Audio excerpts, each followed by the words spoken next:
생각처럼 되지 않는 연애. 연애는 왜 이렇게 어려운 것일까? 우리는 이론은 완벽하다고 생각한다. 늘 실전에서 어려울 뿐이다. 당신이 연애가 유독 힘들었던 이유를 알고 싶은가? 지금부터 알아두면 유용한 연애 철학 3가지를 소개하겠다. 이 마법 같은 비밀을 알게 되면 연애의 과정이 힘들지 않을 것이다. 첫 번째, 상대에게 기대해서는 안 된다. 사랑은 사랑하기 때문에 문제가 생기는 것이 아니다. 사랑받으려고 하기 때문에 문제가 생기는 것이다.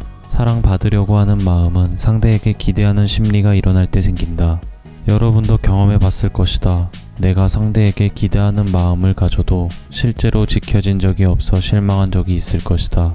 이렇게 연애는 대부분 내 기대를 충족시켜주지 못할 때가 훨씬 많다. 기대와 실망은 늘 같이 따라다니는 친구와 같은 존재이다. 기대를 충족시켜주지 않으면 내 머릿속에 이런 생각이 들 것이다. 왜 상대는 내 마음대로 움직여주지 않는 걸까?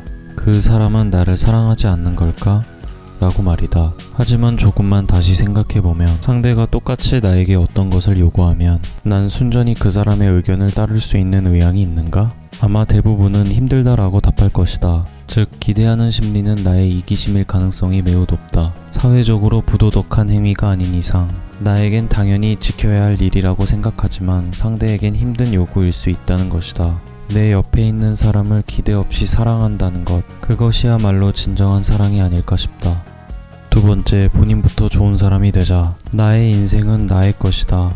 하지만 연애는 남에게 의지하려는 경향을 보이는 사람들이 있다. 외로워서 나에게 힘이 되어줄 사람이 필요해서 연애를 하는 사람들에게 말할 수 있다. 내 삶은 나의 것인데 왜 남에게서 무엇을 얻으려 하는가? 나의 인생이 내 것이라는 거에 동의한다면 본인부터 좋은 사람이 된 후에 사랑하는 사람을 만나야 할 것이다. 내 마음이 나에게 사랑을 주지 못하는 상황이면 상대에게 줄 사랑 역시 없다는 것을 알아야 한다.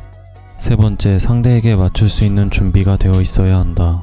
나는 가고 싶은데 상대가 가기 싫다 하면 내가 안 갈 준비가 되어 있어야 한다. 나는 커피가 마시고 싶은데 상대는 차가 마시고 싶다면 차를 마실 수 있는 준비가 되어 있어야 한다. 맞출 수 있는 준비는 연애뿐만 아니라 결혼 생활에서도 가장 중요한 부분이다. 우리는 평생 살아온 스타일이 다르기 때문에 생활 방식이 하나부터 10까지 모두 다를 것이다. 하지만 우리는 그 사람의 학력, 재산, 얼굴, 즉 물질적인 것을 보고 결혼한다는 것이다. 결혼 준비와 전혀 관계가 없는 것으로 결혼 준비를 한다는 것이다. 그렇게 결혼 준비를 했지만 막상 결혼 생활은 다르다는 것을 느낄 것이다. 내 옆에 있는 사람을 있는 그대로 좋아하는 것. 우리는 더 이상 나만 생각하는 이기적인 연애가 아닌 상대 본연의 모습을 배려, 존중해가며 같이 발을 맞춰 걷는 것이야말로 사랑의 의미가 아닐까 싶다. 어떠한가? 우리는 이제 사랑하는 사람을 기준 없이 보고 사랑하는 마음을 가지게 되는 방법을 알았다. 이제 만날 사람만 있으면 된다. 간단하지 않은가?